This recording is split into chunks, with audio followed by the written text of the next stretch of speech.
జగిత్యాల జిల్లాలోని ప్రసిద్ధ పుణ్యక్షేత్రం కొండగట్టులోని ఆంజనేయ స్వామిని AP deputy CM Pawan Kalyan దర్శించుకున్నారు. అనంతరం పవన్ కళ్యాణ్ స్వామివారికి మొక్కులు చెల్లించుకున్నారు.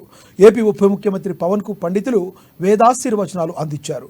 ఎన్నికల ముందు వారాహి వాహనంలో కొండగట్టు అంజన్న సన్నిధిలో పవన్ పూజలు నిర్వహించారు. పవన్ పర్యటన దృష్ట్యా కొండగట్టు అంజన్న క్షేత్రంలో పోలీసులు భారీగా భద్రతా ఏర్పాట్లు చేశారు. అంతకుముందు సిద్దిపేటలో పవన్ అభిమానులు గజమాలతో ఆయన్ను సత్కరించారు. కారుపైకి ఎక్కి అభిమానులకు పవన్ కళ్యాణ్ అభివాదం చేశారు.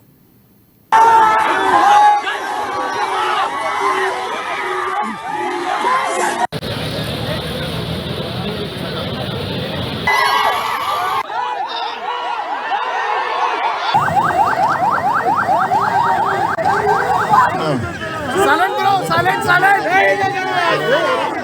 Babu lage babu. Kalyan babu.